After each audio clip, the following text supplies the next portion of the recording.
Welcome to Pratap classes. दोस्तों, Pratap classes के YouTube channel पर आपका हार्दिक स्वागत है। तो आज हम चर्चा करेंगे स्पेशल सीईटी एग्ज़ाम 2023 की, जो कि स्नातक स्तर पर सीईटी का एग्ज़ाम 7 से 8 जनवरी को होने वाला है। तो उसके लिए स्पेशल हमने एनसीईआरटी साइंस की बुक कक्षा 6 से 10वीं तक का जो है आपको संग्रह मिलेगा। आज हमारा कक्षा 6 का जो है जितने भी क्वेश्चन बन रहे हैं एनसीईआरटी के साइंस के बुक में से, तो हम उसकी चर्चा करेंगे। आपने देखा होगा कि वनपाल और वनरक्षक जो एग्ज़ाम हुआ था उन्होंने एनसीईआरटी के आधार पर ही क्वेश्चन डाले थे, अन्यथा क्वेश्चन नहीं डाले थे। तो जितने भी विद्यार्थी लाइव जुड़े रहे, वीडियो को लाइक कर दीजिए, शेयर कर दीजिए, और चैनल पर नए हैं तो चैनल को क्या है सब्सक्राइब कर लीजिए, ताकि आपके पास नोटिफिकेशन है पहुँच जाए। तो आज हम स्पेशल केवल कक्षा 6 की बात करेंगे आपके एनसीईआरटी बुक के लिए, जो कि आपके सीईटी का एग्ज़ाम होने वाला है, उसके लिए बेहद ही महत्वपूर्ण होने वाले हैं। इसी प्रकार कक्षा 6, 7, 8, 9, 10 पूरी बुक का हम विश्लेषण करेंगे, जहां से क्वेश्चन आपको देखने को मिलेंगे। पहले क्वेश्चन की बात करते हैं। ऐसे पादप जो सूर्य के प्रकाश से अपना भोजन समय बनाते हैं वे क्या कहलाते हैं? ऐसे पादप जो सूर्य के प्रकाश से अपना भोजन समय बनाते हैं उन्हें क्या कहते हैं? उन्हें कहते हैं स्वपोषी कहते हैं। समय बनाते हैं उन्हें क्या कहते हैं? स्वपोषी कहा जाता है। तो इस प्रकार के क्वेश्चन आपसे पूछे जाएंगे। अब यहाँ पे दिया गया परजीवी, जो कि बहुत बार एग्जाम में पूछा जाता है कि परजीवी जिन पादपों में क्लोरोफिल नहीं पाया जाता है उन्हें क्या कहा जाता है? परजीवी। और परजीवी का एक उदाहरण बहुत बार एग्जाम में पूछा जाता है। निम्न में से अमरबेल उदाहरण है, तो परजीवी का है। ठीक है, अमरबेल किसका उदाहरण है? परजीवी का उदाहरण है, जो कि एग्जाम में बार बार पूछा जाता है। ठीक है, ये आपको याद रखना है। एक आपसे पूछा जाता है बहुत बार क्वेश्चन, कीट भक्षी पादप क्या होते हैं? कीट भक्षी जो क्या है, कीट भक्षी पादप, तो इनके उदाहरण पूछ लिए जाते हैं। कीट भक्षी पादप ये दलदल में पाए जाते हैं। इनमें से क्वेश्चन पूछा जाता है कि दलदल में कौन कौन से जो है पादप पाए जाते हैं, तो कीट भक्षी पादप पाए जाते हैं। तो विनस ट्राइप, अब आपको ये नाम याद करना है, Venus fly trap, Venus fly trap. एक और कौन सा हो जाएगा? सनड्यू। दो ये जो है कीट भक्षी पादप है, जो कि एग्जाम में बार बार है पूछे जाते हैं। ये एनसीईआरटी बुक में सीधे के सीधे क्वेश्चन दिए हुए हैं। आगे बात करेंगे 2 नंबर क्वेश्चन की। पादप के कौन से भाग में भोजन निर्माण कार्य होता है? देखिए, पादप का ऐसा कौन सा भाग है जहाँ पे क्या है भोजन का निर्माण होता है? तो आपको पता है कि भोजन का निर्माण कहाँ पे होगा? पत्तियों में होगा। पत्तियों में क्या है? भोजन का निर्माण होता है। ये आपको याद रखना है, यहाँ से क्वेश्चन पूछा जाता है और ये सीधा सीधा क्वेश्चन पूछा जाएगा।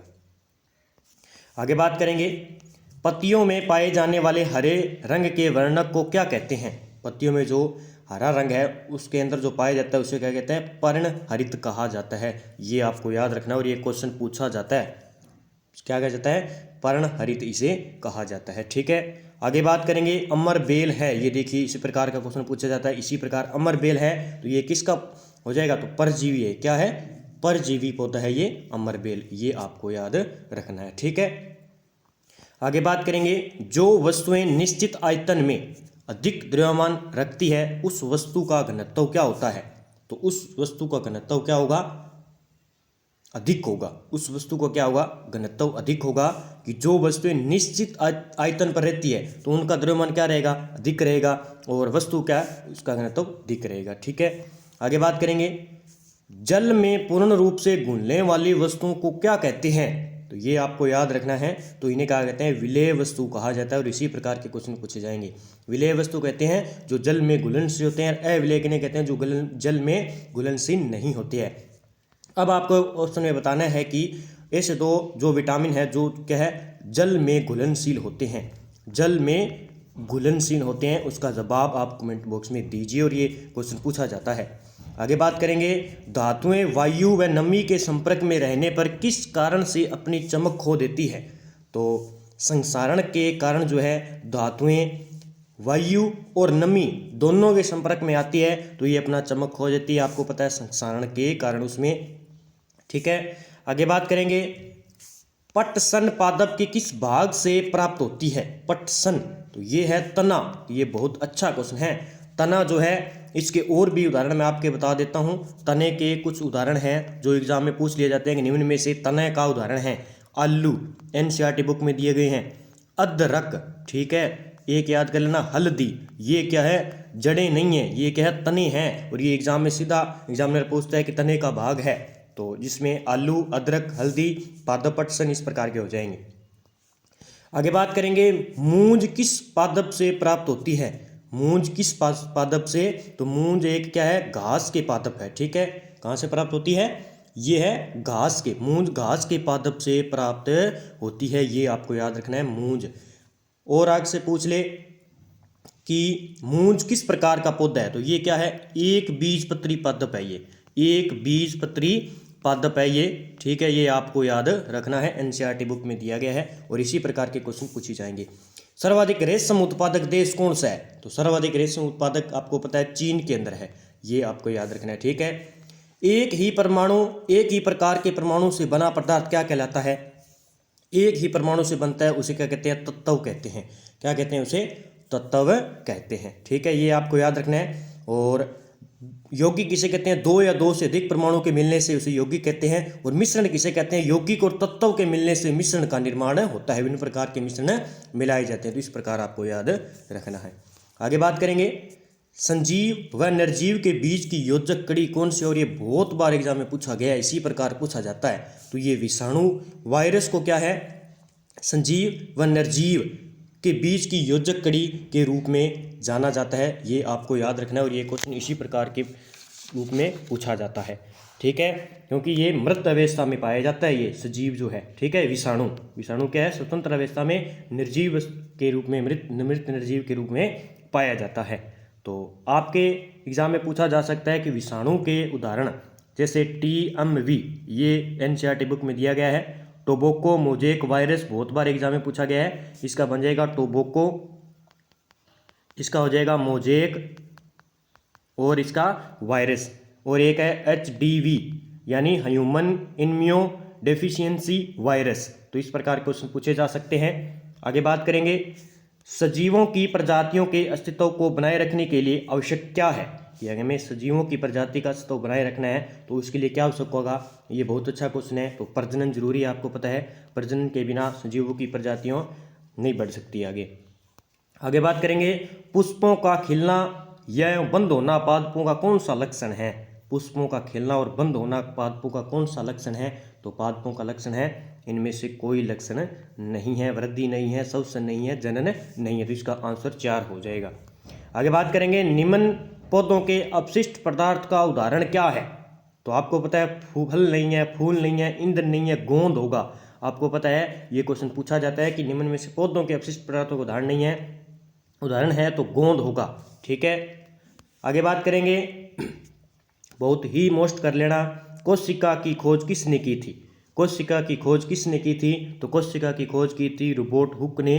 कब की थी कोशिका की खोज रोबर्ट हुक ने, 1665 के अंदर, ये एनसीईआरटी बुक में दिया गया है। 1665 के अंदर रोबर्ट हुक ने कोशिका की खोज की थी। और कोशिका की बात करें तो इन्होंने किस कोशिका की, तो मृत कोशिका की थी। ठीक है, ये आपको याद रखना है कि मृत कोशिका की खोज रोबर्ट हुक द्वारा 1665 में की गई थी।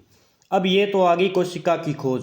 अगर आपसे पूछ ले, ये देखो 2 ऑप्शन दिए गए, स्लाइडेन और स्वान, इन्होंने क्या दिया था, इन्होंने दिया था कोशिका का सिद्धांत। ये पूछा जाता है कोशिका का सिद्धांत किसने दिया, स्लाइडेन व स्वान ने दिया था, ये आपको याद रखना है। अगर आपसे पूछ ले जीवित कोशिका की खोज किसने की थी, जीवित कोशिका की खोज किसने की थी, तो ये की थी एंटोनी, ये थे एंटोनी वैन लेeuwenhoek।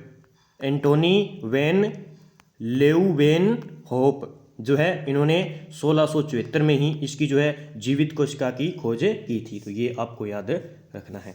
आगे बात करेंगे जंतु कोशिका में नहीं पाया जाता है, जंतु कोशिका में नहीं पाया जाता है, तो प्लेस्टिड जो है ये जंतु कोशिका में नहीं पाया जाता है, लेकिन ये कहाँ पाया जाता है, तो ये पाया जाता है पादपों में। ये आपको याद रखना है। इसी प्रकार के जो है हमारे सीटेट और जो है एग्जाम में क्वेश्चन पूछे जाने वाले, जो जिस प्रकार वनरक्षक के एग्जाम में पूछे गए थे, तो प्लेस्टिड के अंदर जो है पादपों के अंदर पाया जाता है ये माइक्रोकॉन्ड्रिया, जिसे कोशिका का शक्ति ग्रह कहा जाता है। केंद्रक जो है मेन, जो जंतु को कोशिका का हेड जो होता है केंद्रक होता है, और कोशिका द्रव्य ये जंतु कोशिका में पाया जाता है, लेकिन प्ले लिस्ट जो है नहीं पाया जाता।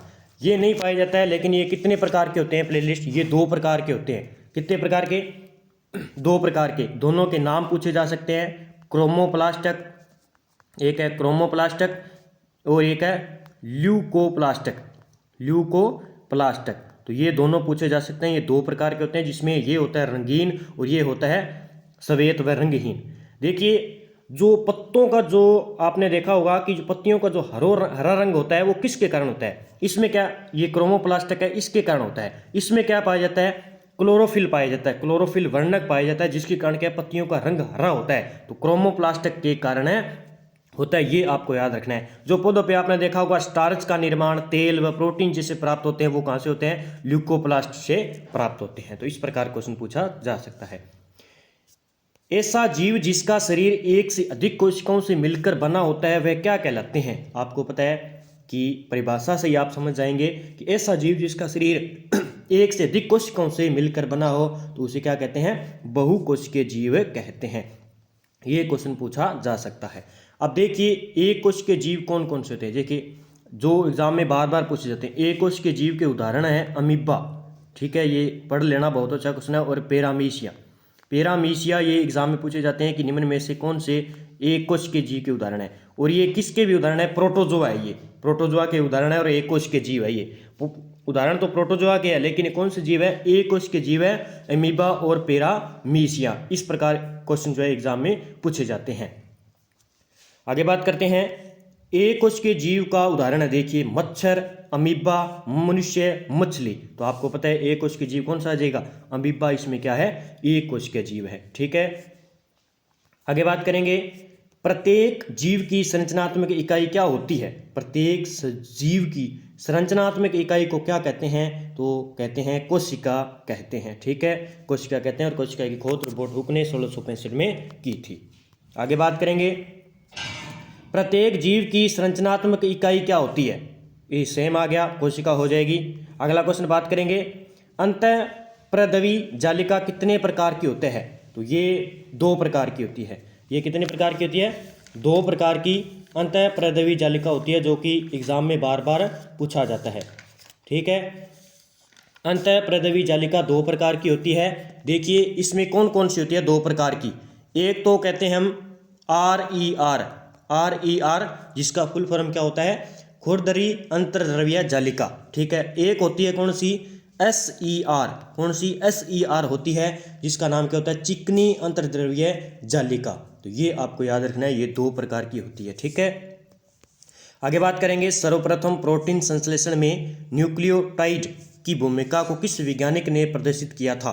तो बहुत अच्छा क्वेश्चन है और ये NCERT बुकों में दिए गए हैं और इसी प्रकार क्वेश्चन जो है उठा के पेपरों में डाल दिए जाते हैं। तो इनका हो जाएगा डॉक्टर हरविंदर खुराना। तो ये आपको याद रखना है, ठीक है, डॉक्टर हरविंद खुराना इसका आंसर हो जाएगा। क्या हो जाएगा? न्यूक्लियोटाइड की भूमिका का वैज्ञानिक प्रदर्शन किया था।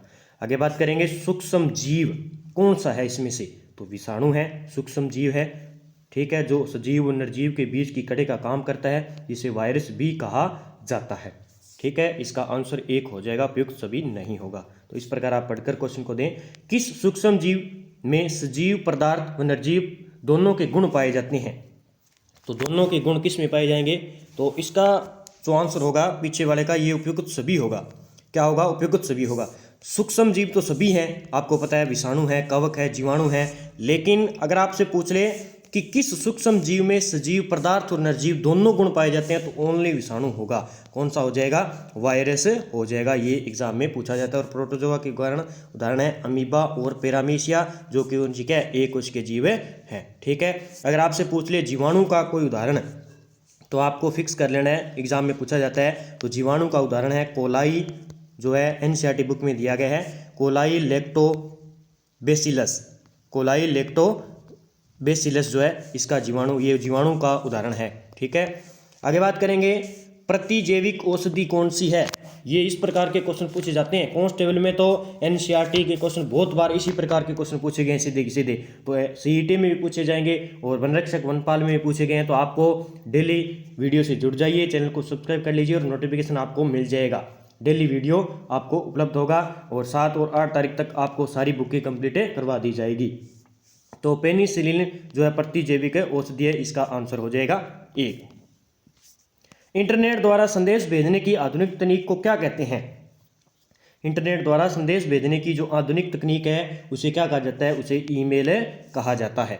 अब देखिए ये क्वेश्चन आ गया, निम्न में से प्रोटोजोआ का उदाहरण नहीं है, इस प्रकार क्वेश्चन डाले जाएंगे। तो देखिए अमीबा है, पैरामीशिया है और कौन कौन से हैं आपको वो भी याद रखने हैं। तो यूग्लिना भी है लेकिन ये नहीं है। यूलोथ्रिक्स जो है प्रोटोजोआ का उदाहरण नहीं है, ये आपको याद रखना है, ठीक है। तो ये अमीबा, पैरामीशिया और यूग्लिना ये क्या है? एककोश के जीव और प्रोटोजोआ के उदाहरण हैं। आगे बात करेंगे, दही में निम्न में से कौन सा जीवाणु पाया जाता है? और ये बेसिक सा क्वेश्चन है और ये बार बार पूछा जाता है। तो दही में जो जीवाणु पाया जाता है उसका नाम क्या है? लैक्टोबैसिलस। लैक्टोबैसिलस जो है दही के अंदर जीवाणु पाया जाता है। तो ये आपको याद रखना है। वायुमंडल की नाइट्रोजन को नाइट्रेट में बदलने में सहायक होती है, ये भी क्वेश्चन पूछा गया है। जो है वायुमंडल की जो नाइट्रोजन गैस है उसे नाइट्रेट में बदलने में सहायक कौन सा है? तो इसका आंसर हो जाएगा राइजोबियम जीवाणु होता है, वो होता है, ये जड़ों में पाया जाता है, ठीक है। आगे बात करेंगे, भिंडी में पित्त सीरा मोजेक रोग है। भिंडी में पित्त सीरा मोजेक रोग कौन सा है? तो भिंडी खाते हो आप, तो वायरस जनित रोग है, इसमें ये रोग पाया जाता है पित्त सीरा मोजेक। आगे बात करेंगे, ये देखिए, एक वर्षीय या एक ऋतु के जीवन काल के पौधों को निम्न में से उदाहरण से समझाइए। देखिए अब ये क्वेश्चन इस प्रकार पूछे जाते हैं, द्विवर्षीय पौधे कौन से हैं, एक वर्षीय पौधे कौन से हैं। तो देखिए इसमें कौन सा हो जाएगा? मक्का की बात करें तो एक वर्षीय है। प्याज की बात करें तो द्विवर्षीय पौधा है, हम दोबारा इसको काट कर लगा सकते हैं। नीम की बात करें तो ये है समोदविद में आ जाएगा, समोदविद पौधों में आ जाएगा, और बरगद भी इस प्रकार आ जाएगा। तो इसका आंसर कौन जाएगा? इसका आंसर हो जाएगा मक्का। क्या हो जाएगा? मक्का इसका आंसर हो जाएगा। अब मैं आपको बता देता हूँ कि एक वर्षीय पौधे कौन कौन से होते हैं। एक तो मक्का हो ही गया, उसके बाद ज्वार और उसके बाद बाजरा। एक वर्ष यानी एक ही वर्ष में उसमें बो सकते हैं, दूसरी बार नहीं बो सकते। और द्विवर्षीय पौधे की बात करें, द्विवर्षीय में एक प्याज आ जाएगा, एक आ जाएगा गोभी आ जाएगा, ठीक है, गोभी और गाजर। तो गाजर को हम ऊपर का जो साइड होता है उसको काट कर दोबारा हम ज़मीन में लगा सकते हैं, तो द्विवर्षीय पौधा हो जाता है। तो इस प्रकार आपको ध्यान रखना है। और ये गाजर का तो बहुत बार पूछा जाता है, ये द्विवर्षीय पौधा है। ऐसे पौधे जिन्हें ऊपर चढ़ने के लिए सहारे की आवश्यकता होती है क्या कहलाते हैं? देखिए जो ऐसे पौधे हैं जिन्हें हम दीवार पर लगाते हैं या पास में लगा देते हैं दीवार के, तो ये सारे वही पौधे हैं, आरोही अवरोही बहुवर्षीय पौधे हम जो जीवन क्रिया में करते हैं वो सभी साइंस के अंदर डाला हुआ है। तो ऊपर चढ़ने के लिए किस पौधे की सहारे की कौन सा पौधा हम लगाएंगे कि ऊपर हम दीवार पर जो है आगे आगे चलता जाए? तो इसका आंसर हो जाएगा आरोही पौधे। आरोही पौधे हैं वो क्या है? दीवार पर चढ़ते हैं। तो इसका आंसर 2 हो जाएगा। आगे बात करेंगे, निम्न में से पौधे के किस भाग में गैसों का आदान प्रदान होता है? बहुत अच्छा क्वेश्चन है और गजब का क्वेश्चन है, पूछा जा सकता है। तो गैसों का आदान प्रदान पौधे के किस भाग में होता है? क्योंकि आपका टॉपिक है जंतुओं व पादपों का आर्थिक महत्व, तो मैंने इसलिए कक्षा 6 की बुक भी साथ में डाली है, क्योंकि यहाँ से क्वेश्चन इस टॉपिक में से बनेंगे। जैव विविधता वाले, प्राकृतिक संसाधन वाले, तो मैंने सारे क्वेश्चन डाल दिए इसमें, जो आपके लिए बहुत ही महत्वपूर्ण होने वाले हैं। तो जो पत्ती है वो क्या करती है? गैसों का आदान प्रदान करती है। आगे बात करेंगे, देखिए निम्न में से भूमिगत तने का रूपांतरण नहीं है। इसी प्रकार के क्वेश्चन मिलेंगे आपको। आलू है, अदरक है, हल्दी है, टमाटर है। तो इसका आंसर क्या हो जाएगा? इसमें देखिए टमाटर नहीं है, तो अदरक है, आलू है, हल्दी है, ये आपको याद रखना है, ये तने का रूपांतरण है, ठीक है। आगे बात करेंगे, पत्ती का वह भाग जिसके द्वारा वह तने से जुड़ी रहती है क्या कहलाता है? पत्ती का कौन सा भाग है वो क्या तने से जुड़ी रहती है, उसे क्या कहते हैं? बहुत अच्छा क्वेश्चन है। तो इसका आंसर हो जाएगा पर्णवृंत। पर्णवृंत इसका आंसर हो जाएगा। आगे बात करेंगे, वृत्ताकार गति का उदाहरण कौन सा है? तो ये वृत्ताकार गति का उदाहरण कौन सा है? गति भी टॉपिक आपके दिया गया है, बल, विद्युत धारा, ऊष्मा, कार्य, ऊर्जा। तो सारे टॉपिकों से क्वेश्चन ऑटोमेटिक एनसीईआरटी बुक से बन रहे हैं, तो आपके लिए बहुत ही महत्वपूर्ण होने वाले हैं। तो वृत्ताकार गति के उदाहरण है कोहलू के बेल की गति, आपको पता है वृत्ताकार है, इस प्रकार कोहलू होता है और कोहलू के बेल इस प्रकार जो है चक्कर लगाता है। आगे बात करेंगे निम्नलिखित गतियों में से कौन सी गति निश्चित समय अंतराल पश्चात नहीं दोहराई जाती है। कौन सी नहीं है? पेड़ के फल का टूटना, हृदय की धड़कन, पृथ्वी का अपने अक्ष पर घूमना, घड़ी के पेंडुलम की गति। तो इसका आपको पता ही है, तो इसका आंसर हो जाएगा पेड़ के फल का टूटना निश्चित समय अंतराल पश्चात नहीं दोहराई जा सकती है, अक्ष पर घुमाई जा सकती है, इसको घुमाया जा सकता है, इसकी भी जो है हृदय। तो इसका आंसर 1 हो जाएगा। आगे बात करेंगे कंपन गति का उदाहरण है। कंपन गति का उदाहरण कौन सा है? तो वीणा के तार का गति आपको पता है कंपन गति है। आगे बात करेंगे कुम्हार के चाक की गति होती है। देखिए किस प्रकार क्वेश्चन डाला पूछा जा सकता है, कुम्हार के चाक की गति कौन सी है? तो घूर्णन गति होती है, ये आपको याद रखना है। आगे बात करेंगे चिमटे में आयास, आलंब, भार का क्रम होता है। चिमटे में आयास, भार व क्रम कौन सा होता है? इसके पहले आएगा भार, उसके बाद आयास, फिर आलंब। तो ये आपको याद रखना है, ठीक है। आगे बात करेंगे निम्न में से वेज आकृति का उदाहरण है। वेज आकृति का उदाहरण है तो कुल्हाड़ी हो जाएगा। वेज आकृति है इसकी कुल्हाड़ी की, ठीक है, ये क्वेश्चन पूछा जा सकता है। आगे बात करेंगे निम्न में से प्रथम प्रकार के उत्तोलक का उदाहरण है। प्रथम प्रकार के उत्तोलक का उदाहरण कौन सा है? तो इसका आंसर हो जाएगा सरोता। सरोता क्या हो जाएगा? प्रथम प्रकार का उत्तोलक का उदाहरण है। आगे बात करेंगे निम्न में से तृतीय प्रकार का उत्तोलक कौन सा हो जाएगा? तो तृतीय प्रकार के देखिए इसमें चिमटा, केरी कट्टा, एक पहिए की ठेला गाड़ी, संडासी। तो कौन सा हो जाएगा? इसका आंसर हो जाएगा चिमटा। तृतीय प्रकार उत्तोलक का उदाहरण, 3 प्रकार के उत्तोलक होते हैं, तो तृतीय प्रकार के उत्तोलक में उदाहरण है चिमटा। तो इस प्रकार क्वेश्चन पूछे जा सकते हैं।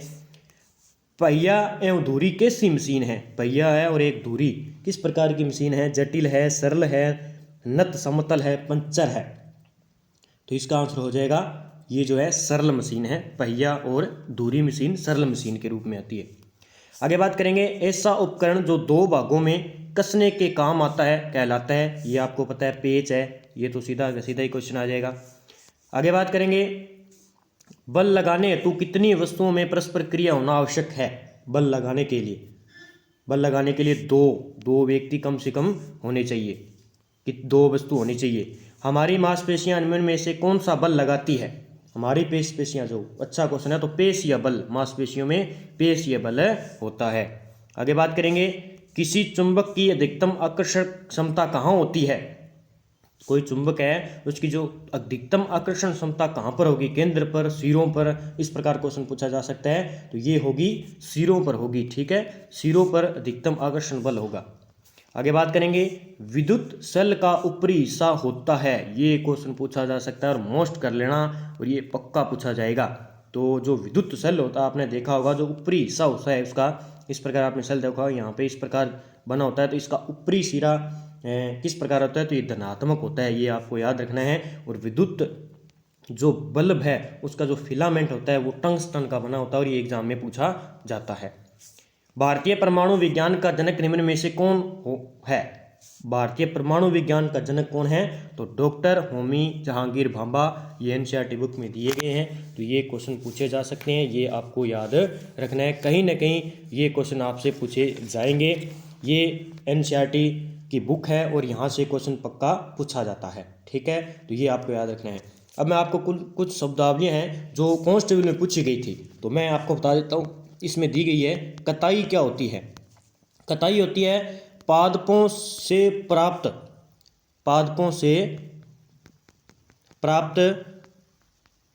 तंतुओं से धागा बनाना। तंतुओं से क्या है? धागा बनाना क्या हो जाएगा? कताई हो जाएगा। इस प्रकार शब्दावली पूछी जा सकती है। बुनाई क्या होती है? बुनई, एक होता है बुनई, ये इस किताब में दिए गए हैं। धागे क्या हो जाएगा? बुनई। बुनाई की बात करें तो धागे से वस्त्र निर्माण करना, वो तो क्या होगी? बुनई हो गई। वीविंग क्या होता है? वीविंग, इस प्रकार की शब्दावली दी जाती है और ये चारों डाल देते हैं ऑप्शन में। धागे के 2 सेट को आपस में व्यवस्थित करके वस्त्र निर्माण करना, ठीक है, ये तो हो गया वीविंग। एक होता है नीटिंग, क्या पूछ लिया जाता है, निटिंग। ये शब्दावलियाँ जो है एग्जाम में पूछ ली जाती है जब खास टॉपिक साइंस के दिए होते हैं। तो एकल धागे से वस्त्र का निर्माण निटिंग कहलाता है। एक और बता देता हूँ आपको जो एग्जाम में पूछ लिया जाता है, कृत्रिम रेशे कौन कौन से हैं। सीधा पूछा जाएगा कि कृत्रिम रेशे के उदाहरण हैं या नहीं है। तो याद रख लेना, रियोन है जो किताब में बुक में दिए गए हैं, रेडेक्रोन है और नॉयलॉन। तो ये आपको याद रखना है, ये क्या है, कृत्रिम रेशे के उदाहरण हैं जो एग्जाम में सीधे पूछे जाते हैं। ठीक है। एक आपसे पूछे जाते हैं कई बार मृत जीवी पादप जो होते हैं इसके उदाहरण पूछ लिए जाते हैं। निम्न में से कौन सा मृत जीवी पादप के उदाहरण नहीं है। तो ये देख लिए, मयूकर, एक हो जाएगा एगेरिक्स, ठीक है, एक हो जाएगा अपना मोटोट्रोपा, मोनोट्रोपा। ये 3 उदाहरण है जो एग्जाम में पूछे जाते हैं। ये मयूकर बहुत बार पूछा गया है, तो मोनोट्रोपा पूछा गया है, तो मृतजीवी पादप है ये। ठीक है, ये आपको याद रखना है। एक आपसे पूछा जाता है शैवाल। शैवाल क्या है, शैवाल में क्या है, क्लोरोफिल पाया जाता है, ये आपको याद रखना है। अब सीधा पूछा जाएगा कि निम्न में से क्लोरोफिल नहीं पाया जाता है, ये ऑप्शन मिलेंगे शैवाल, कवक, इस प्रकार और दिए जाएंगे। कवक में क्लोरोफिल नहीं पाया जाता है, ये आपको याद रखना है। ठीक है, और क्वेश्चन मैं आपको बता देता हूँ, जैसे जलोदभिद पौधे पूछ लिए जाते हैं। जलोदभिद पौधे, जलोदभिद पादप के उदाहरण कौन से हैं, इस प्रकार क्वेश्चन पूछ लिए जाते हैं। तो देखिए इसमें आ जाएगा कमल, आपको पता ही है, वेली सनेरिया, ये आपको याद रखना है, वेली सनेरिया। ठीक है, वेली सनेरिया आ जाएगा। और पूछा जाता है सिंगाड़ा, ये बहुत बार पूछा गया है, सिंगाड़ा जलोदभिद है यानी जलीय पौधा है। एक ये भी याद रखना, हाइड्रिला, ये भी पूछा जाता है। एक पूछा जाता है जलकुंभी, तो आपको पता ही चल जाएगा। तो ये है जल में जलीय पौधे। अगर आपसे पूछ ले मरूदभिद पौधे कौन से हैं, मरूदभिद पौधे कौन से हैं, इस प्रकार के ये पूछे जाते हैं बार बार। तो खेजड़ी हो गया, आपको पता ही है, राजस्थान का खलप्रवृक्ष कहते हैं इसे। डंडा थोर हो गया, क्या कहते हैं, डड्डा थोर हो गया। एक हो गया नागफनी। ये क्या है, मरूदभिद पौधों के उदाहरण हैं। सीधा क्वेश्चन पूछ लिया जाएगा कि नागफनी किसका उदाहरण निम्न में से, मरूदभिद, समोदभिद, जलोदभिद। अब आगे से पूछ ले समोदभिद पौधे कौन से होते हैं, समोदभिद। ठीक है, समोदभिद में आ जाएगा नीम और बांस, जो एनसीईआरटी बुक में दिया गया है। ठीक है, तो ये आपको याद रखना है। अगर आपसे पूछ ले कायिक जनन के उदाहरण कौन से हैं, कायिक जनन के, तो इस प्रकार के ये पूछ दिए जा सकते हैं। तो एक तो आप याद रखना गुलाब, एक पूछ लिया जाता है चमेली। ये दोनों क्या है, कायिक जनन के उदाहरण है, बहुत अच्छे, और ये एग्जाम में पूछे जाते हैं। तने के मैंने आपको बता दिए हैं। और 1 वर्षीय 2 वर्षीय पौधे, गाजर, द्विवर्षीय पौधे याद रखना बस। गाजर जो है वो क्या है, द्विवर्षीय पौधा है, जो एग्जाम में पूछे लिया जाता है, कांस्टेबल के एग्जाम में पूछा गया था। तो आज के जो मोस्ट इम्पॉर्टेंट क्वेश्चन बन रहे थे मैंने आपको बता दिए हैं, और इससे बाहर एक भी नहीं जाने वाला है। ठीक है, एक याद रखना आपको मैं बता देता हूँ, जो है आपने देखा होगा लाइसोसोम। देखिए, कोशिका की आत्मघाती थैली किसे कहा जाता है, कोशिका की आत्मघाती थैली कहा जाता है, किसको कहा जाता है, लाइसोसोम को। किसको, लाइसोसोम को। ठीक है, इसे कोशिका की आत्मघाती कहा जाता है। कोशिका का शक्ति ग्रह किसे कहा जाएगा, कोशिका शक्ति ग्रह कहा जाता है माइक्रोकांडिया। ठीक है, ये आपको याद रखना है। अब ये क्वेश्चन पूछे जाते हैं, आपने देखे होंगे 2 प्रकार के होते हैं जीवाणु, जैसे प्रोकैरियोट्स, ये क्वेश्चन पूछा जाता है, इसके उदाहरण पूछ लिए जाते हैं। इसके उदाहरण हो जाएंगे जीवाणु, एक हो जाएंगे नील हरे शैवाल। कौन से, नील हरे शैवाल, ये हो जाएंगे इसके उदाहरण। तो अगर आपसे पूछ ले यूकेरियोटिक जो है, इसके उदाहरण कौन से हो जाएंगे, इसके उदाहरण हो जाएंगे प्याज की झिल्ली, सीधा पूछा जाता है। और एक हो जाएगा गाल की कोशिकाएं, यूकेरियोटिक उदाहरण के उदाहरण है। ठीक है, तो आज के जितने भी मोस्ट क्वेश्चन थे मैंने आपको बता दिए हैं, इससे बाहर एक भी क्वेश्चन